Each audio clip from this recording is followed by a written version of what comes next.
Hi all, like Sonam said, my name is Alejandro Duque, and I'm a member of the Alumni Committee for COLA.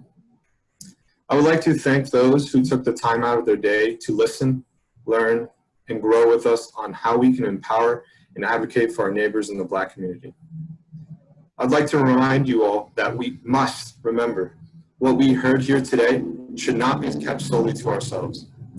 Our wonderful panelists have had experiences that influenced their worldview, and we can all learn from those views. We also must remember that this moment cannot be lost. We have the obligation of standing up for what is right, and we need to recognize just as quickly as we arrived in this heightened state of awareness and systemic racism,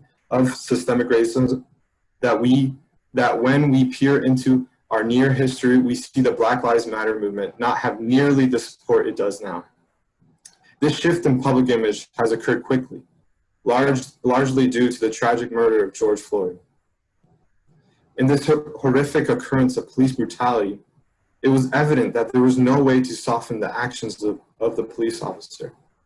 His eyes filled with condemnation while he knelt on Floyd's neck for 8 excruciating minutes, ignoring his calls for help. This is when it all changed.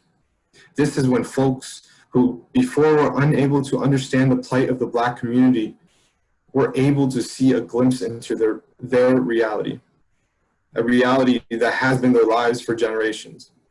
That Floyd's death did not stand alone, rather it was one of many tragedies perpetrated by the state of affairs in this country that has been proven to be hard and deadly for the Black community.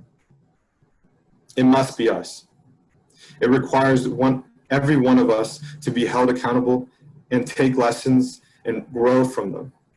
We must acknowledge that our neighbors in the Black community experience injustice every day, and it is up to us to change the culture of our community, realizing that helping our fellow Americans will in turn help us all. I want to share a quote from Lila Watson, an Indigenous Australian visual artist, activist, and an academic working in the field of women's issues and Aboriginal epistemology. She says, "If you have come here to help us, you are wasting your time. But if you have come because your liberation is bound up with ours, then let us work together.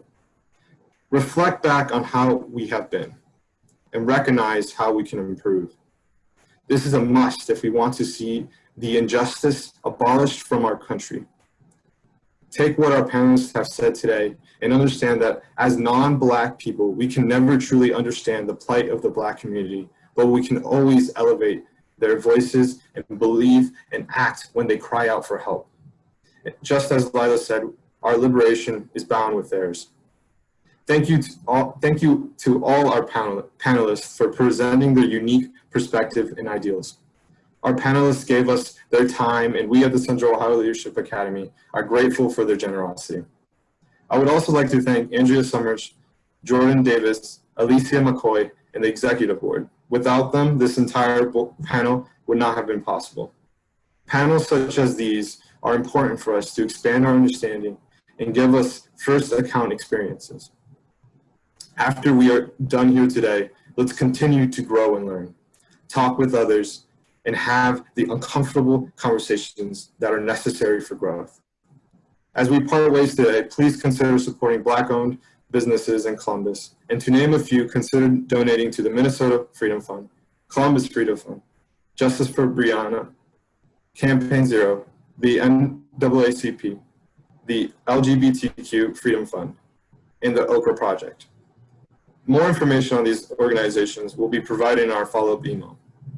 We have to keep this momentum and continue forward so that we find justice for victims of police brutality and systemic racism, such as Breonna Taylor, whose murders are still not arrested and charged.